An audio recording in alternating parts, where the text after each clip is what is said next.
Hello guys, সন্ধ্যের পরে চটপাটা কিছু খাওয়ার ইচ্ছে হলো। তো ভাবলাম কি খাওয়া যায়। তখন মাথায় এলো একটা গোল আটা রুটি বানিয়ে নিত। তারপর ছুরি দিয়ে পিস পিস করে কেটে নিয়েছি। কড়াইতে সাদা তেল দিয়ে দিলাম। ভালো করে মুচমুচে লাল লাল করে ভেজে নিয়েছি। কতটা মুচমুচে হয়েছে সেটা তোমরা দেখেই বুঝতে পারছো। স্বাদ বাড়ানোর জন্য বিট নুন, টমেটো সস, লেবুর রস দিয়ে মেখে নিয়েছি।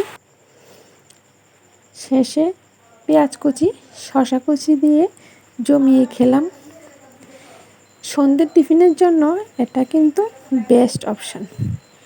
এর কী নাম দেওয়া যায় তোমরাই বলো, নিমকি নাকি চটপাটি? অবশ্যই কমেন্ট করে আমাকে জানাও। আজকের ভিডিওটা কেমন লাগলো সেটাও অবশ্যই কমেন্ট করে জানাবে। টাটা।